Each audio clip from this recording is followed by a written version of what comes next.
Students welcome to फ्यूके education. I am Deepali Khare. Chapter हमारा चल रहा है चैप्टर 8 कंट्रोलिंग। इसमें आज हम कवर करेंगे लॉन्ग आंसर टाइप क्वेश्चंस। तो चलिए देख लेते हैं।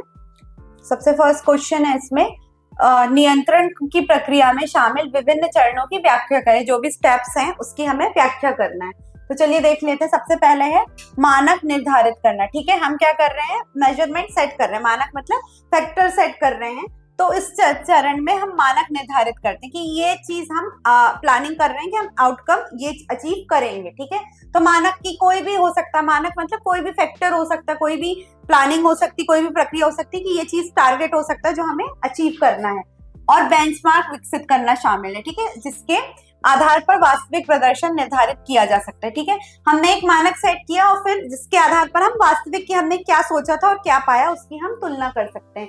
तो मानक गुणात्मक या मात्रात्मक हो सकते हैं। तो कैसे हो सकते हैं, क्वालिटेटिव मतलब गुण के अनुसार और क्वांटिटेटिव मतलब नंबर्स में, दोनों तरह से मानक हो सकते हैं। ठीक है, तो ये चीज हो सकती है। सेकंड है वास्तविक प्रदर्शन को मापे। ठीक है, अब क्या है, वास्तविक जो एक्चुअल परफॉर्मेंस उसको पिछले से कंपेयर करना।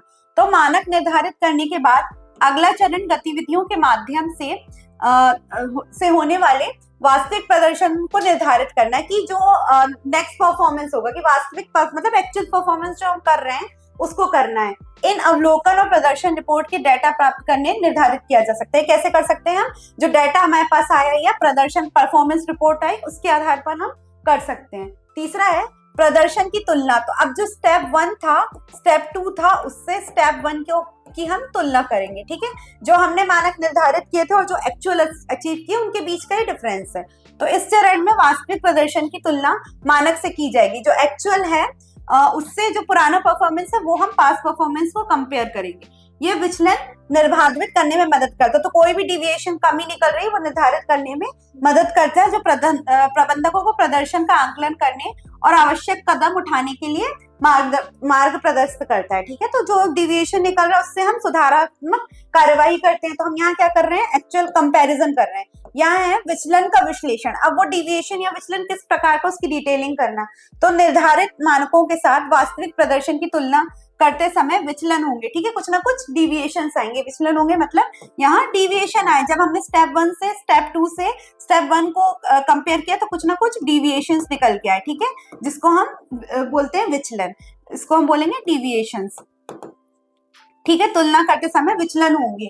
इसलिए प्रमुख क्षेत्रों में इन विचलनों का पता लगाना महत्वपूर्ण है कि हम क्या है, सब कंट्रोल नहीं कर सकते, इसलिए हम प्रमुख की पॉइंट बिंदु पे फोकस करेंगे, उसका महत्वपूर्ण पता लगाएंगे। सबसे अधिक इस्तेमाल की जाने वाली विधियां क्रिटिकल पॉइंट कंट्रोल और अपवाद द्वारा प्रबंधन, वही मैनेजमेंट बाय एब्सेक्शन, और हम इसमें की पॉइंट पे फोकस करेंगे। तो ये विधियां यूज होती हैं विचलनों का पता लगाने के लिए। फिर है जो भी विचलन कमियां पता चली उसको हम सुधारात्मक उपाय देखेंगे। तो जब विचलन स्वीकार्य सीमा से परे पहुंच जाता है, ठीक है, स्वीकार मतलब कि इतना एक्सपेक्टेड तो उससे ओवर हो गया, ठीक है, उस लिमिट से आगे चला गया, तो प्रबंधन को सुधारात्मक कुछ ना कुछ हम क्या कर रहे हैं उसमें सुधारात्मक कार्यवाही, कि कोई परफॉर्मेंस देख रहे हैं या किसी तरह की सुधार करने की आवश्यकता होती है। ये कदम त्रुटियों को सुधारने के बारे में, ठीक है, जो भी कमियां आई हैं या जो भी प्रॉब्लम में कमियां आई थी उनको सुधारने के बारे में है, ताकि दोबारा ना हो। और ये नियंत्रण की प्रक्रिया में उठाया जाने वाला अंतिम कदम, ये लास्ट स्टेप है कि हम क्या करेंगे, सुधार के किसी की परफॉर्मेंस में या कोई सेल्स टारगेट अचीव नहीं कर पाई, कोई भी ऑर्गेनाइजेशन जो उससे एक्सेप्टेड था उस लिमिट से परे चली गई, तो उसमें हम क्या कर रहे हैं, सुधारात्मक कार्यवाही कर रहे हैं। ये 5वां स्टेप होता है। ठीक है, चलते हैं नेक्स्ट क्वेश्चन पे।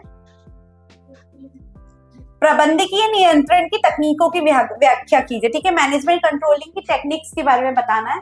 तो सबसे पहले इसमें 2 तरह की टेक्निक यूज होती है, पारंपरिक तकनीक, आधुनिक। ठीक है, ये ओल्ड है और ये मॉडर्न टेक्निक है। तो चलिए देख लेते हैं। सबसे पहले पारंपरिक तकनीक वे तकनीकें हैं जिनका पुराने दिनों में प्रबंधक द्वारा पालन किया जाता था। जो ओल्ड कॉन्सेप्ट ऑफ मैनेजमेंट है, जो प्रबंधकों द्वारा पुराने जमाने में या टेक्नोलॉजी इतनी एडवांस नहीं थी तब किया जाता था।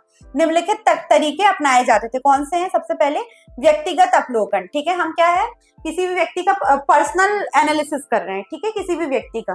तो इस तकनीक में प्रबंधन कर्मचारियों द्वारा किए जाने वाले काम की निगरानी करते हैं। ठीक है, कि कर्मचारियों के परफॉर्मेंस या काम उन्होंने किस प्रकार किया उस प्रकार ये निगरानी करके कार्य करते हैं। प्रबंधकों को सही जानकारी मिलेगी जिससे कर्मचारी अच्छा प्रदर्शन करने के लिए उत्सुक होंगे। जब वो परफॉर्मेंस का एनालिसिस करेंगे, उससे जो भी कमी होगी तो उसके लिए वो अच्छा करने के लिए क्या होंगे, प्रदर्शन करने के लिए उत्सुक होंगे। इसलिए यह एक समय लेने वाली प्रक्रिया, ये टाइम कंज्यूमिंग प्रोसेस थी, कि इसमें टाइम बहुत लगता था, तो ये टाइम कंज्यूमिंग प्रोसेस थी। दूसरा है सांख्यिकीय रिपोर्ट, ठीक है। जो रिपोर्ट है वो नंबर के हिसाब से है, तो प्रबंधक प्रदर्शन डाटा प्राप्त कर सकते हैं, ठीक है। जो प्रदर्शन मतलब जो परफॉर्मेंस हुई है उसका डाटा प्राप्त कर सकते हैं, जो औसत प्रतिशत या अनुपात के रूप में होता है, ठीक है। या तो वो परसेंटेज में होता है या किसी मैक्सिमम क्वांटिटी में होता है, उसके अनुसार होता है। और इस चार्ट और ग्राफ के आसानी से दर्शा, जिसमें हम क्या चार्ट और ग्राफ्स की, मतलब हम न्यूमेरिकल टर्म्स में चार्ट्स और ग्राफ्स बना के परफॉर्मेंस देख रहे हैं, कंपेयर कर रहे हैं, इसलिए मानकों के साथ प्रदर्शन की तुलना निर्धारित की जा सकती। तो जो मानक थे उसमें मतलब हम क्या कंपैरिजन नंबर चार्ट बना रहे हैं, वो बना रहे हैं, उसके हिसाब से डाटा प्राप्त करके परफॉर्मेंस देख रहे हैं। तीसरा है ब्रेक इवन पॉइंट विश्लेषण। यहाँ ना तो कोई लाभ होता है ना कोई लॉस होता है, नो प्रॉफिट नो लॉस की कंडीशन होती है। तो लाभ या हानि का निर्धारण करने के लिए ब्रेक इवन विश्लेषण का उपयोग किया जाता है, ठीक है। नो प्रॉफिट, इस बिंदु पे हमें कोई प्रॉफिट और कोई लॉस नहीं हो रहा, नो प्रॉफिट नो लॉस की जो स्थिति बनती है वो होता है ब्रेक इवन पॉइंट एनालिसिस, ठीक है, किया जाता है। यह वह बिंदु है जहां कम कुल लागत कुल राजस्व के बराबर होती है, मतलब जितनी लागत है कॉस्ट जो होती है एक्सपेंडिचर के बराबर होती है। यहाँ क्या होती है, cost is equal to expenditure. जो एक्सपेंडिचर क्या है, हमारा राजस्व है, खर्चा, किसी भी तरह राजस्व जो है, कॉस्ट या एक्सपेंडिचर है वो इनकम रेवेन्यू, सॉरी, कॉस्ट जो है वो रेवेन्यू के बराबर होती है, ठीक है। कॉस्ट जो है हमारी रेवेन्यू के बराबर होती है, इसलिए ना तो यहाँ प्रॉफिट होता है ना लॉस होता है, ठीक है। इस तकनीक का उपयोग करके प्रबंधक लाभ या हानि का निर्धारण कर सकते हैं और इस प्रकार का लाभ उत्पन्न करने के लिए तरीके कर सकते हैं, ठीक है। तो अगर हम इसका करें कि जहाँ पे कॉस्ट हमारी रेवेन्यू के बराबर है, तो हम क्या कर सकते हैं, तरीके पता लगा सकते हैं जिससे हमें प्रॉफिट हो सकता है और उस प्रकार का हम इससे लाभ उत्पन्न कर सकते हैं। तो ये है ब्रेक इवन पॉइंट होता है।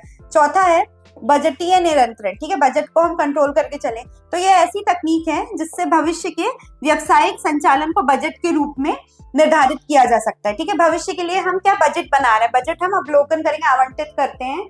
यह वास्तविक प्रदर्शन को मापने के लिए करता है, जो एक्चुअल परफॉर्मेंस उसको हम बजट से नाप सकते हैं। बजट क्या होता है, इन टर्म्स ऑफ नंबर होता है। ये किसी को हमने 50,000 बजट दे दिया, किसी को 1 लाख का बजट दे दिया, तो वो इन टर्म्स ऑफ नंबर होता है, जो भविष्य की योजनाओं को हम नियंत्रित कर सकते हैं, ठीक है। ये थी ओल्ड टेक्निक्स। अब आधुनिक मॉडर्न विधियां क्या है जो आज के प्रबंधक अपनाते हैं, निवेश पर प्रतिफल, ठीक है, जो हमने ROI इसको बोलते हैं, जो रिटर्न ऑन इन्वेस्टमेंट, ठीक है, कि जितना निवेश किया था उस पर क्या हमें प्रॉफिट हो रहा है। इस निवेश की गई राशि पर अर्जित लाभ या इसी तरह के अन्य लाभ के रूप में संदर्भित किया जाता है, ठीक है। हम मतलब जब हमने निवेश किया तो उससे हमें प्रॉफिट कितना जनरेट होगा वो हम इसमें देखते हैं। ये इस बात का अच्छा अंदाजा देता है कि कंपनी निवेश की गई राशि पर कितना प्रतिफल कमा रही है, ठीक है। कि जो हमने 1 लाख निवेश किया था उसमें से 20% का हमें क्या ROI मिल रहा है, मतलब प्रॉफिट जनरेट हो रहा है, तो हम कितना प्रॉफिट कमा रहे हैं, ये कंपनी इस बात का इससे अंदाजा लगा सकती है। अनुपात विश्लेषण, किसी तरह का हम अनुपात विश्लेषण कर लें, यह वित्तीय वितरण का विश्लेषण करने के लिए विभिन्न अनुपातों की गणना करता है, मतलब हम डिफरेंट अनुपात निकाल रहे हैं, या तो इन टर्म्स ऑफ नंबर होगा या परसेंटेज में, या कोई हम अनुपात निकाल ले रहे हैं। तरलता, फ्लेक्सिबिलिटी अनुपात, शोधन क्षमता, कितना वो शोधन क्षमता अनुपात आदि जैसे अनुपात। किसी व्यवसाय की स्थिरता निर्धारक है, कितनी फ्लेक्सिबल है कोई ऑर्गेनाइजेशन, उसको देखने के लिए हम क्या कर सकते हैं, अनुपात विश्लेषण कर सकते हैं। इन टर्म्स परसेंटेज में आ रहा है, या कभी कभी लॉस में आ रहा है, या कभी कभी नंबर्स में आ रहा है, तो वो हम किस तरह का, या कितना मैक्सिमम है, कितना मिनिमम है, उस तरह का अनुपात हम इसके द्वारा पता कर सकते हैं। तीसरा है उत्तरदायित्व लेखांकन, ठीक है, तो जिसको हम लेखांकन कर रहे हैं मतलब रिस्पॉन्सिबल अकाउंटेबिलिटी कर रहे हैं हम इसमें, ठीक है। तो विभिन्न उत्तरदायित्व केंद्र स्थापित किए जा सकते हैं, ठीक है। हम रिस्पॉन्सिबल मतलब अकाउंटिंग कैसे कर रहे हैं, रिस्पॉन्सिबिलिटी के तौर पे, उसके लिए हम सेंटर्स बना रहे हैं, और प्रत्येक केंद्र प्रमुख केंद्रों के परिणामों के लिए जिम्मेदार होता है, ठीक है। जो हर सेंटर है वो मेन आउटकम, मेन जो रिजल्ट पॉइंट है या रिजल्ट सेंटर पॉइंट है उसके लिए रिस्पॉन्सिबल होता है। उत्तरदायित्व केंद्र में लागत केंद्र, इसमें क्या आएगा हमारा कॉस्ट, हर हमने एक केंद्र बनाया और वो मेन जो रिजल्ट आएगा या मेन जो प्रमुख केंद्र है हमारा रिजल्ट केंद्र, उसको दिखाता है। राजस्व मतलब रेवेन्यू, ये क्या क्या दिखाता है, कितने कितने केंद्र हो सकते हैं, कॉस्ट, रेवेन्यू, निवेश मतलब इन्वेस्टमेंट, और लाभ प्रॉफिट, तो इतने केंद्र हो सकते हैं जो ओवरऑल रिजल्ट्स को बताते हैं। ये इसमें शामिल है उत्तरदायित्व, रिस्पॉन्सिबल, अकाउंटेबिलिटी जिसमें हम करते हैं। फिर है प्रबंधन ऑडिट, ठीक है, मैनेजमेंट ऑडिट, तो ये प्रबंधन प्रक्रियाओं का ऑडिट है, ठीक है, जो हमने जो भी मैनेजमेंट की प्रक्रिया एक्टिविटीज की उसका हम ऑडिट कर रहे हैं। ये प्रबंधन की क्षमता की जांच करता है, ठीक है, कि क्या कैपेसिटी है मैनेजमेंट की और सिस्टम में मौजूद कमियों की पहचान करता है। हम इसमें डिविएशन पता करें कि कमियां क्या क्या हैं, ठीक है, उसकी ये पता कर रहा है। और ये निरंतर निगरानी के माध्यम से किया जा सकता है। हम कैसे कर सकते हैं? कंट्रोलिंग करके या निगरानी करके कर सकते हैं, ठीक है। दूसरा है PERT और CPM, तो ये आधुनिक प्रबंधन तकनीकी, ये मॉडर्न तकनीकों में से हैं जो शेड्यूलिंग और संसाधन आवंटन निर्धारित करने में मदद करती हैं। हम क्या कर रहे हैं? इससे शेड्यूलिंग कर रहे हैं और इससे रिसोर्सेज का पता लगा रहे हैं कि प्रॉफिट कितना होगा हमारा और ये CPM कितना होगा। ये परियोजना निष्पादन को सबसे प्रभावी तरीके से सक्षम बनाती है, ठीक है। जो हमने योजनाएं बनाई हैं उसको ये बहुत अच्छी तरीके से एग्जीक्यूट करती है। इन तकनीकों का उपयोग निर्माण, जहाज निर्माण उद्योग द्वारा किया जाता है। Profit ratio, profit earning ratio होता है ये, और CPM, ये इन तकनीकों से हम कोई भी शिपिंग कंपनी या कोई भी उद्योग है उसका हम निर्माण की कैसे कितना मैन्युफैक्चरिंग यूनिट करेंगी उसका हम पता लगा सकते हैं। तो ये जो हमने रिसोर्सेज आवंटित किए वो इस आधार पर होते हैं। फिर ये है MIS, ठीक है, MIS प्रबंधन सूचना प्रणाली नियंत्रण की ये प्रक्रिया है जो प्रभावी नियंत्रण लेने में मदद करती है, ठीक है। हम अगर ये सूचना हमें प्रदान कर रही है जो एक प्रभावी नियंत्रण एग्जीक्यूट करेगी, ठीक है, जिससे यह लागत प्रभावी भी है और विभिन्न स्तरों पर सूचना के समग्र और प्रसार में मदद करती है, ठीक है। ये कॉस्ट भी कंट्रोल करती है और इंफॉर्मेशन को भी दोनों तरीके से कंट्रोल करती है।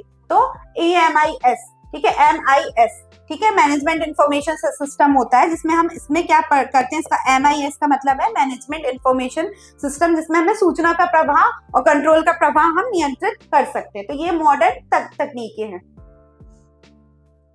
थर्ड क्वेश्चन है, किसी संगठन में नियंत्रण के महत्व को समझाइए। इंपॉर्टेंस क्या है किसी ऑर्गेनाइजेशन में कंट्रोलिंग का, वो बताना है।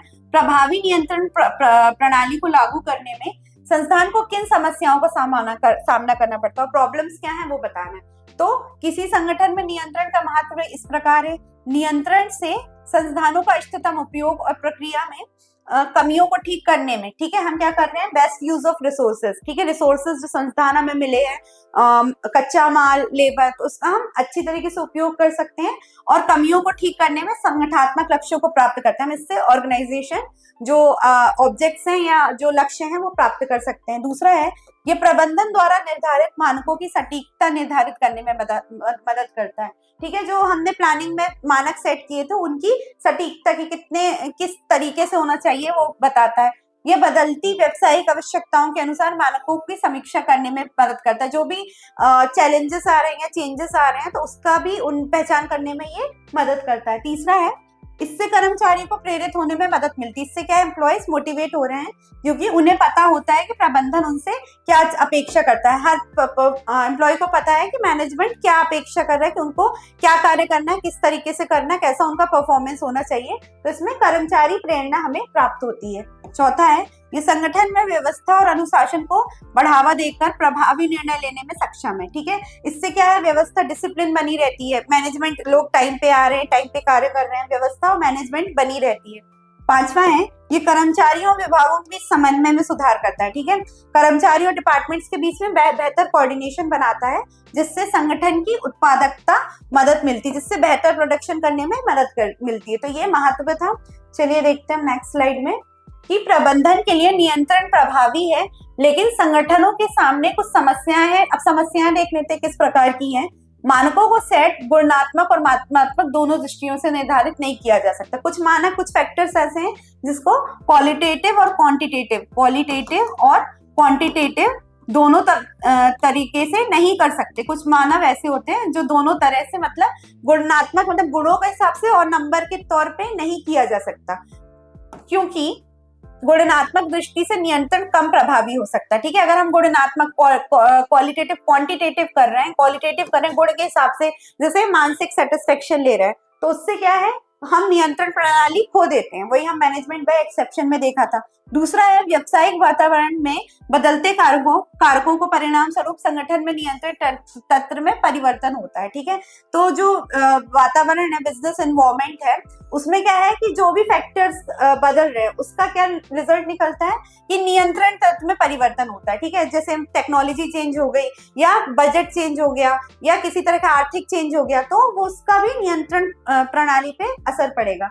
तीसरा है यदि नियंत्रण कर्मचारियों के आराम के स्थान में विरुद्ध है तो उनका विरोध किया जाएगा। ठीक है, नियंत्रण क्या है कि कर्मचारियों को मतलब वो टाइम से डिसिप्लिन फॉलो नहीं कर रहे हैं, उनके आराम के हिसाब से है कि उनको कोई नियंत्रण रखा, ना सीसीटीवी लगे, ना किसी तरह की कोई प्रणाली है, तो ये उसका विरोध करेगा, जो भी प्रॉब्लम है उसका विरोध करता है, विरुद्ध है। ठीक है, चौथा है नियंत्रण एक महंगा मामला है। ठीक है, क्या है, कॉस्टली प्रोसेस है अगर हम प्रॉब्लम के रूप में देख रहे हैं, क्योंकि इसके लिए बुनियादी ढांचों की स्थापना आवश्यक होती है, इसके लिए हमें एक स्ट्रक्चर बनाना होता है, तो उसके लिए टाइम कॉस्ट सब लगता है, इसलिए क्या है, कॉस्टली प्रोसेस माना जाता है। तो ये प्रॉब्लम्स के रूप में था।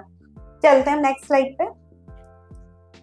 ये क्वेश्चन है, नियोजन और नियंत्रण के बीच संबंध पर चर्चा करें। ठीक है, जो इनके बीच में क्या संबंध है, कैसे एक दूसरे से रिलेटेड है, वो बताना है हमें। तो चलिए देखते हैं। नियोजन और नियंत्रण प्रबंधन के बहुत निकट से संबंधित है, ये एक दूसरे से इंटर रिलेटेड है। ठीक है, नियोजन किए जाने वाले कार्य के बारे में पहले से ही एक संरचना बनाना, हम क्या है, भविष्य की योजनाओं में स्ट्रक्चर बना के भविष्य की योजनाओं में नियोजन में झांक रहे हैं। यह किसी व्यक्ति या संगठन द्वारा प्राप्त किया जाता है, क्या कोई भी ऑर्गेनाइजेशन या व्यक्ति अपने परफॉर्मेंस के हिसाब से अचीव कर रहा है। उद्देश्यों और लक्ष्यों को परिभाषित करने में सहायक है, जो भी हमारे टारगेट्स हैं, संस्था के उद्देश्य हैं, उनको परिभाषित कर सकते हैं। इसलिए कहा जाता है कि नियोजन आगे रखने के बारे में, जिसमें भविष्य को हम क्या कर रहे हैं, इसमें भविष्य के बारे में भविष्यवाणी कर रहे हैं। तो नियंत्रण में पिछले प्रदर्शन के और निर्धारित मानकों के साथ उनकी तुलना में ध्यान। अब हम यहाँ नियंत्रण में नियोजन में कर रहे थे फॉरवर्ड लुकिंग प्रोसेस है, नियंत्रण क्या है, बैकवर्ड लुकिंग प्रोसेस है, जिसमें हमने जो मानक सेट किए थे उसमें तुलना कर रहे हैं और विशेषताओं के कारण इसे इसके विरुद्ध भविष्य की ओर देखने वाला कहा जा सकता है। मतलब जो भविष्य में जो भी कमियां हैं उसमें हम सुधार कर सकते हैं नियंत्रण करके। प्लानिंग में हम फॉरवर्ड देख रहे थे और इसमें हम क्या पीछे की ओर देख रहे हैं, उस अनुसार हम सुधारात्मक कार्यवाही कर रहे हैं। फिर दूसरा है नियोजन द्वारा निर्धारित विभिन्न उद्देश्य मानकों के एक सेट के रूप में काम करेंगे।